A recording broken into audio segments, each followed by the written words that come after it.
Getting started in a psychology career can be challenging at the best of times. But what if you've got additional challenges that you are a non-UK citizen? How can this make getting ahead in your career in professional mental health in the UK even more challenging? What skills does it require? What barriers come up that you need to find a way through? And how are you also trying to learn, develop, shape yourself, and how at the same time of trying to navigate what it is to work in the UK, you are also learning, shaping, developing and growing yourself professionally and personally. This is a brilliant episode, probably a long overdue one, and I hope you'll find it really interesting.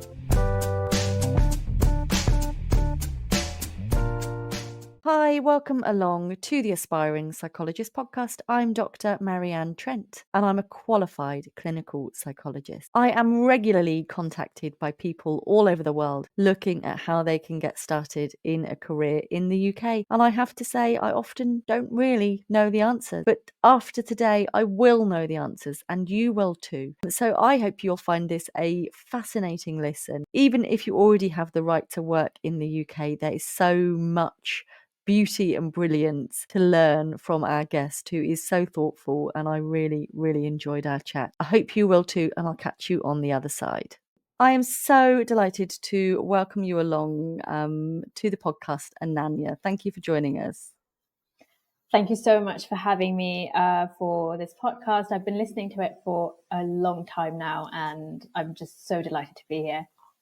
Oh, that's so kind of you to say. Thank you. We connected on LinkedIn, as I do with many of my podcast guests. And if you have been a listener to the podcast, you will realise that I do mention LinkedIn a lot. And when I suggested an episode, you must have been like, oh, but you went with it, and you were up for the challenge. So thank you for that. Absolutely. I mean, I was thrilled when you'd sent a comment on my post, and I was just telling all of my friends that, oh my gosh, I've gotten like someone asking me to be interviewed on a podcast. Am I eligible for this? Have I actually done enough to be on a podcast? So yes, thank you so much for the opportunity though. Oh, you're so welcome. I think you have, because actually your post stopped me in my tracks, because you're an assistant psychologist, and I think that's a really fascinating conversation for us to have. But you aren't just doing assistant psychologist work within your paid assistant psychologist stuff. You are really looking at how you can maximize that for you, for your service, for your career. And actually, that was my experience of being an assistant, that, you know, if you're able to carve out time to do relevant extra bits, that's beneficial for you, but it is beneficial for the service too. And I know from our pre-podcast chat, there are really exciting additional reasons why I think this podcast chat is going to be really useful, because you explained to me that actually you're born and raised in India, and then you are now, you know, doing your psychology career to become a UK qualified professional psychologist. So I really think there's going to be so much for our audience to learn here that's going to be really interesting. So yeah, let's dive in. Let's have a little bit of a think about, you know, let's start with your undergrad. So where did you do your undergrad? So I did my undergrad in Bangalore, India, from Newcastle University. And it was a triple major in journalism, psychology, and English literature. And I decided to pursue psychology after that.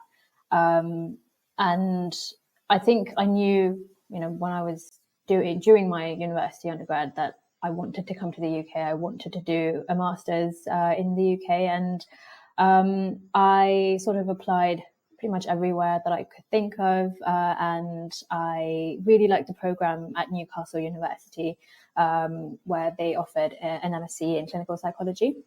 So I enrolled and got through. And I think there's sort of a sense of a pre-UK Ananya and a post-UK Ananya.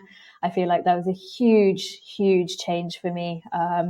Just from sort of being away from home, being in a completely different country, and just understanding, you know, how to deal with independence and how do you make the most of the time that you're away from home and also not feel homesick? So that's sort of the sort of academic journey that I've had so far. Thank you. And I've got lots of friends in the Northeast, and I know them to be really friendly and really welcoming, but the accent is not always the easiest, to get to grips with. And also Absolutely. the weather, it's kind of chilly up there. So it must have been, for so many reasons, such a big cultural shock for you. It was. I struggled a bit during winter, but I was very excited to see snow because that was the first time that I was actually seeing snow for the first time. So that was very exciting. But I have to say, what I enjoyed the most about Newcastle was the affordability and how cheap everything was. And in fact, I really miss it now that I'm living in Oxford and everything is so expensive. Yeah, and the Northumberland coast is really beautiful. I've only been there once, but I was just blown away, and yeah, just very, very different to life in the Midlands. Absolutely. Okay, so assistant psychologist roles are very tricky to get, even if you are, a UK national. There are so many more layers of complexity involved for people that do not have, there are so many more challenges involved for people that do not have indefinite leave to remain, aren't there? Absolutely. And I think that's one of the reasons why it's so difficult for international students to actually get an assistant psychologist post. And you're absolutely right. It's difficult even for home students to get on, let alone international students. And I remember when I was working as a support worker, it took me about 6 months to make all of my applications and interviews. And I think I submitted about 57 applications and got about 15 interviews. And I almost made the cut for 4 of them.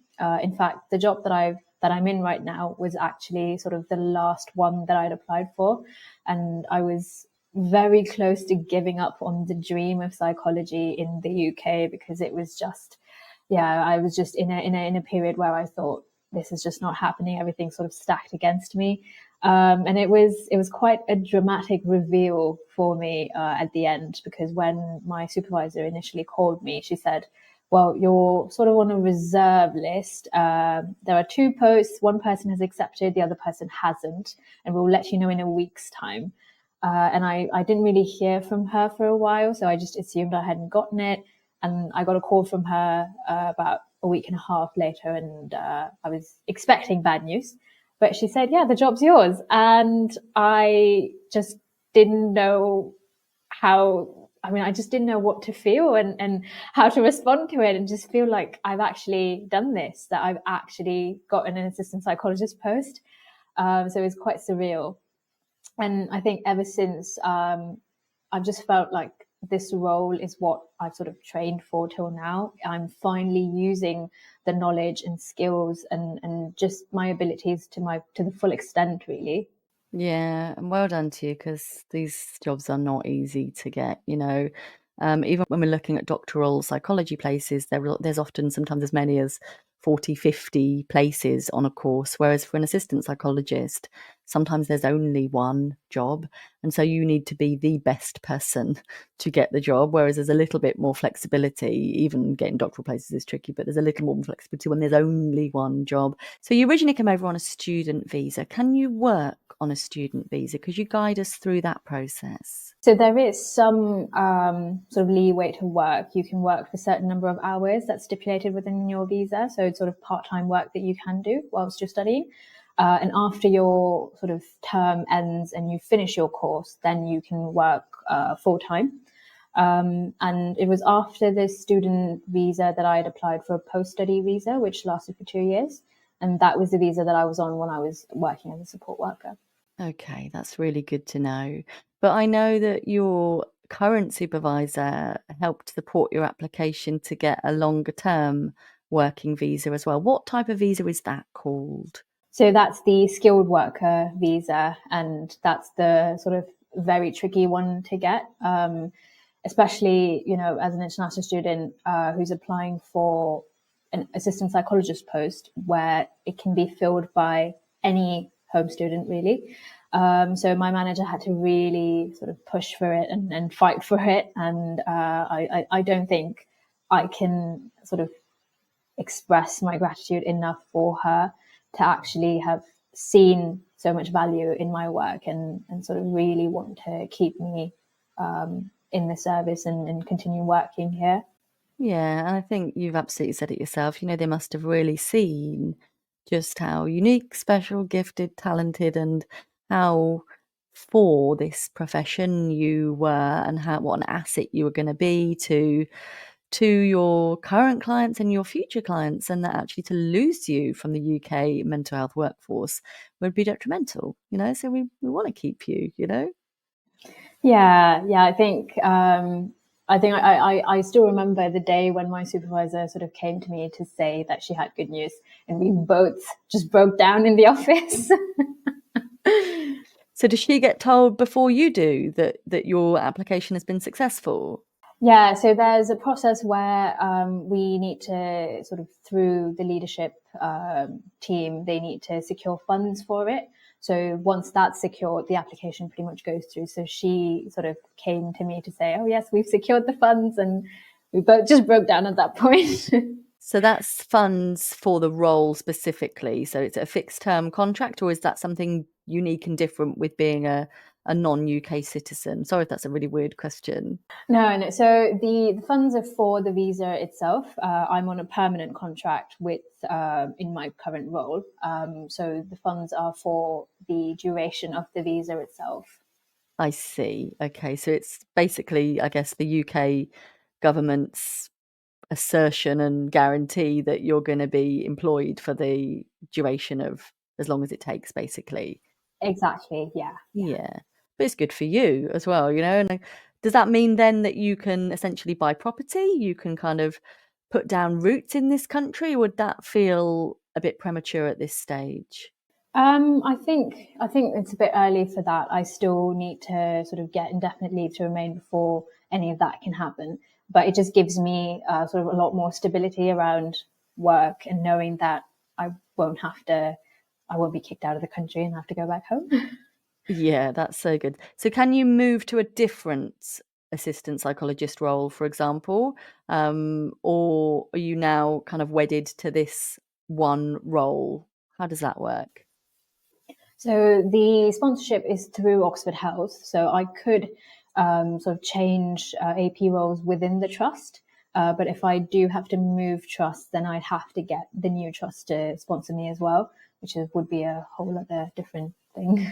Okay, so we're looking ultimately for for assistant psychologist roles in Oxford. So if anyone knows of any, do let Ananya know. Not that you're looking to move on, because I understand that actually what caught my eye was you were celebrating your year of having been an assistant psychologist. And by the time this episode comes out, it will probably be coming up for 18 months, actually, because it's taken us a little while to get this in the diary. So yeah, well done to you. What I know from being a qualified psychologist myself, but also from my work with aspiring psychologists and putting together the Clinical Psychologist Collective and the Aspiring Psychologist Collective book, is that perseverance is key. And that, what we know is that people who do have the capacity, the tenacity and the grit to persevere are more likely to get there, and that sounds really silly. It absolutely does. But if at any point we put our shovel and our work boots down, that then means we're not going to progress. Certainly we're not going to progress at that time. And it's being able to keep going on a journey that feels like there might be no pot of gold at the end of the rainbow. There are no guarantees. That can feel really tricky, can't it? And actually, sometimes people do burn out from that process. How did you keep the faith, Ananya? Honestly, that's a bit of a tricky question. I think there's sort of two it's sort of a two-pronged answer, if I could say. I recently did an exercise that we actually do with our patients on myself, because it's actually a very lovely exercise to try out. It's called the Values Card Sort intervention. And it basically sort of helps you go through certain values and helps you decide what your top 3 values are. It can be quite tricky to choose a top 3. But the 3 that came out for me was around ambition, knowledge, and hard work. And I think that sort of resonated so much with me to sort of reflect on the last 5 years and just everything that's happened. It's so centered around these three aspects of myself. And I think the other aspect of it is just how supportive my parents have been. And, you know, I come from a family that's extremely supportive around the kind of work that I do, because mental health and psychology is not really considered sort of very positively in India just as of yet. Things are changing, but changing quite slowly.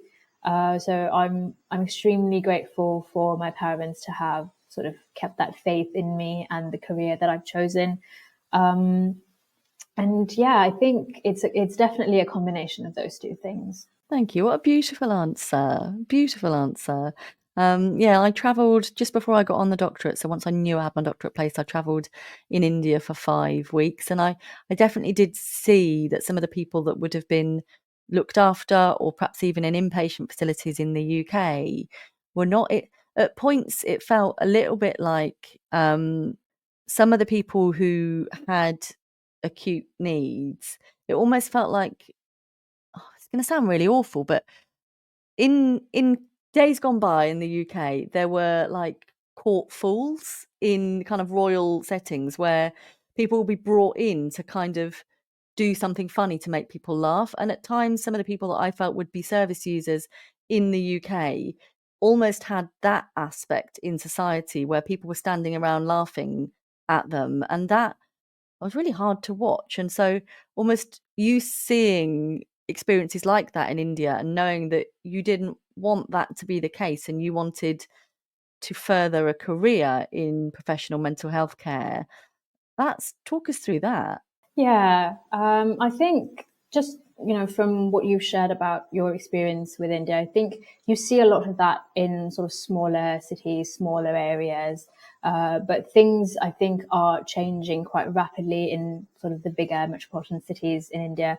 People are accessing therapy, especially people from sort of, you know, Gen Z, and people are more sort of pro therapy at this point, which is really good. But I think the issue is that it's a very sort of, there's only a small proportion of the population that recognizes the importance of mental health and the need to access mental health care. And I know there are a few sort of mental health wards in India as well, but obviously they're not as sort of well defined as those that we see in the UK. And that's something that needs to be worked on. And there's probably no concept of a crisis team back in India, I think. So there's definitely a long way to go. But going back to your question around sort of how and why psychology came up for me, I think this goes back to when I was in school in India. I was in sort of high school, and that was when I first had psychology as a subject. And I had the most amazing teacher who just made me fall in love with the subject. And if I wouldn't have had her as a sort of a guide for me, I don't think I would have fallen in love with the subject. And it was something that came so naturally to me that I felt that, you know, I could ace examinations without really having to study much. And I spent a lot of time reading things outside my syllabus and sort of just wanting to know more and just get to understand things. And I think that continued during my undergraduate degree as well, where I used to do a lot of work outside of the premeditated syllabus. And I did sort of a research project, which subsequently got published. And I sort of had this idea in my head where I would say that, you know, by the time I'm 18 years old, I want to make sure that I'm a co-author, and by the time I'm 25, I want to be a first author, which I did achieve. I published my master's dissertation just in time. But yeah, the next step in the sort of aligned goals is to get onto the doctorate by the time I'm 30. So fingers crossed, hopefully that does happen. Yeah, fingers crossed indeed. And so at the moment, that would be courses that offer self-funding for the doctorate. Is that right? Yeah, so I'm hoping by the time I'm 30, I should be able to apply for the NHS funded I courses as see. well. I see. So you're hoping sometime in the next 5 years you get the indefinite leave to remain. Yeah, absolutely. Okay, amazing. All right. So tell us about some of the incredible opportunities, obviously without sharing any client identifiable information, but some of the incredible opportunities that an assistant psychologist role affords to individuals. I think when you first start as an assistant psychologist, you're sort of at the absolute precipice of opportunities. You don't realize how much there is to do and how much there is to learn out there. It can be quite intimidating initially, and especially for someone like me who just likes to keep doing and doing a lot of work. It can be quite overwhelming. I don't. My supervisor always says I need to learn how to say no and stop putting too much on myself. But I think from the start, I've sort of known that I wanted to get involved in research and I wanted to get involved in sort of more leadership roles as well. And I've sort of had conversations with my supervisor around the core competencies of what it takes to become a clinical psychologist. And that's sort of the whole point of an assistant psychologist post, where you sort of work on honing those skills. So you've got clinical research, leadership, and within the clinical work, I think starting out as an assistant psychologist in a crisis team has been absolutely phenomenal. Just being able to work alongside service users who have such high risk to themselves, to others. And also, I feel like the more sort of crisis work I do, the more I realize that I thrive the most in high risk environments. I find it a lot more challenging, but also as rewarding as they are challenging. So with respect to sort of clinical work, I've seen how much I've changed just in the last year and how confident I've become in using the sort of interventions that we do with service users. And we use a lot of CFT and DBT interventions, so compassion focused therapy, dialectical behavior therapy skills. And also working in a crisis team, you realize that it's not a very long-term support that's out there. So having psychology embedded within a crisis team is important within itself. In fact, I'm one of the first assistant psychologists within the team, so I had to sort of start from scratch to work with my supervisor to sort of get a sense of what the role will look like and what does psychology input within a crisis team. What does that look like as well? So while we don't get to do sort of long-term work with patients, we do have sort of short-term interventions that we provide, which is quite exciting. But on the other hand, I've also been involved in a lot of research that I'd like to sort of use to help the team understand team dynamics and working with certain patient populations. Ever since I worked as a support worker, I've been interested in understanding more about patients who've been diagnosed with the emotionally unstable personality disorder. I think I can use an entire hour just to talk about the disorder and why I'm so against it. I'm a huge feminist, and I feel like this particular diagnosis is quite a stigmatized one, which is used more often than not towards women. And in fact, I want to sort of work on this topic for my doctorate as well, which is why I feel this is sort of my stepping stone towards that dream. Maybe we'll talk about that for a separate episode. Maybe we'll get that booked in for autumn and beyond. Yeah. Well Yeah, done. definitely. Well done. It sounds like you're doing incredible things, but it also made me think about a service that I learned about recently, which is actually only available in Wales currently. So if you're listening to this in Wales, you might already know about this, but it's called 111 Option 2. And in Wales, that is a mental health, crisis line, really, that we use in the same way for physical health stuff in the UK, in England, should I say, and England and Scotland. But in Wales, there's 111 Option 2 that you know, you can do all sorts there. So you can phone up and say, I've run out of medication. What on earth do I do?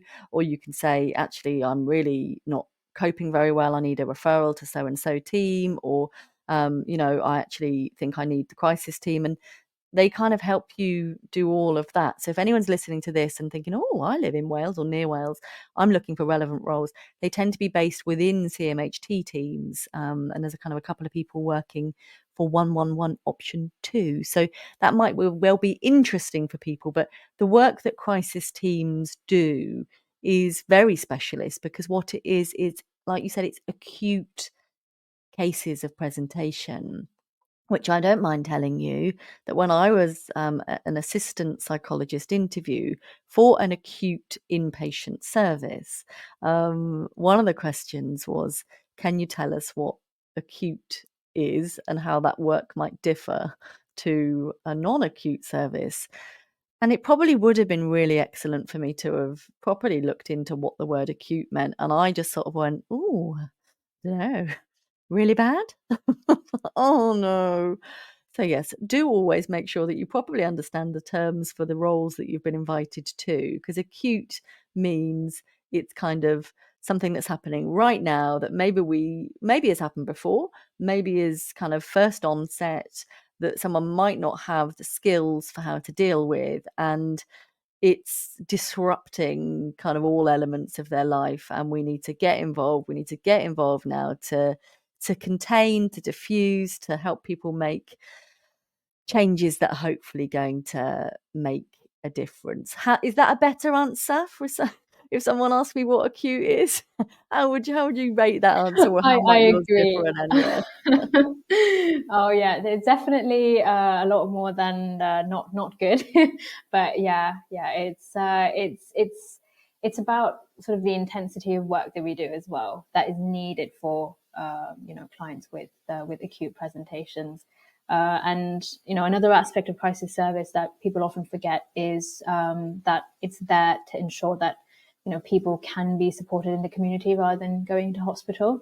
Yeah, excellent points. Between us, we've got a gold standard answer there, I think. So we are drawing to a close with our episode today. It's been an absolute pleasure speaking with you, and I think this is going to be an invaluable episode for anybody looking to get an assistant psychologist role, but especially for those who, might have additional challenges linked to visa or non-residency. How has the episode been for you? And of course, if you can think of anything, what advice might you have for any aspiring psychologists to avoid burnout on the way to where they're going? Yeah, I think the episode's been quite emotional for me, if I can say so. It's sort of made me realize how far I actually have come, and it's been a while since I sat down and thought about Ananya from 2020 and how much everything's changed since then. Um, I think I think the only sort of advice I'd give to avoid burnout is to, I don't know, try and prioritize yourself as much as it might feel selfish or, difficult to do it, or just you might feel that, it's an indulgent thing. But this is something that my clinical leads and my supervisor keep saying, that, you can't pour out of an empty cup. So really, the only way I've sort of kept myself to not burn out is by convincing myself that if I take a few days off, when I come back, I'm going to do a better job. So just have that little nugget there for you to convince you that you do need to take time off to take care of yourself, and also just practice what you preach, especially as mental health professionals working with patients who are going through very difficult times. You're out there telling them you need to be kind to yourself, but sometimes as professionals, we need to be kind to ourselves as well. We absolutely do. And everybody should reach for some kind of education on compassion focused therapy, I think. And if you're like, I don't want to, just listen to my podcast. It is filled with compassion. I did a post on LinkedIn yesterday about our younger selves, actually, and what they might be proud of. So it's really nice to kind of have that resonated throughout today's episode as well. But my post was actually the first time I was ever on TV. I was 17. And it was in an audience for watching a TV show being recorded with a lady called Trisha Goddard. And actually, in the last 6 months, I've been on the Trisha Goddard show as a guest 3 times. And 17-year-old Marianne, she'd have been absolutely thrilled with that. So, yeah, it's really important to think about where we've come from as well as where we're going to. And don't forget to be really, give ourselves some pats on the back for that hard work and that progress. It's really an important message. Well done, Ananya. Definitely. Thank you so much for your time today. I will be watching your career with eager interest. And if you would like to do an episode on the quite contentious diagnosis these days of EUPD, then let's get that in the diary. Thank you for your time. Thank you so much for having me here, Dr. Marianne. And absolutely, yes, we'll definitely get in touch with you for another episode. I think it's going to be an interesting one. Perfect. Thank you so much for your time, and I hope you have a lovely summer. Thank you. Oh, what an absolute privilege it was to speak with Ananya. I really, really valued our chat, and I hope you did too. She's absolutely reflecting in action. She's reflecting on action. She's doing all of those good things. She's just growing by the minute. You can almost see it. I would love to know what you think. What do you think of this episode? Has this ignited thoughts, feelings, questions for you? Do come and let me know in the Aspiring Psychologist community free Facebook group, which is also the exclusive home of Marianne's mindset and motivation sessions, which happen on Friday morning. Please do come along and join the group. If you like this episode, then I think you'll like what Ananya said was one of her favourite episodes. And that was with the lovely Phil Pampalove, who is an end-stage trainee clinical psychologist. I recently saw that he'd just submitted his thesis, so well done to you, Phil. And the episode that she particularly liked was the reflective growth across a psychology career. So if you haven't yet listened or watched that one, please do, because I think you'll really like that too. I did mention the Aspiring Psychologist Collective book and the Clinical Psychologist Collective book in today's episode. If you haven't checked those out, please do. The reviews are beautiful. If you've read those books and haven't left me a review, please do, because it helps us to demonstrate that they are worth reading. Please, if you haven't left us a review on Apple Podcasts and a rating, 5 stars would be lovely, on Spotify or Apple Podcasts, please do, because it just takes a moment and it is the kindest thing you can do absolutely for free to help me know that you like the content that I create. Welcome some further nurturance and guidance. The Aspiring Psychologist membership is available to you. I'm currently in the stages of doing a website redesign, so who knows, by the time this episode comes out, it might be on its shiny new home. You won't be able to miss it on socials. I'll be talking about that everywhere, so do come and follow me on socials, where I am Dr. Marianne Trent, everywhere you could hope to imagine. Thank you so much for being part of my world. Be kind to yourselves. Let me know if you've got any future topic ideas for episodes. I'll see you very soon. The next episode will be along on YouTube from 10 a.m. on Saturdays and wherever you get your podcasts from 6 a.m. on Mondays. Take care.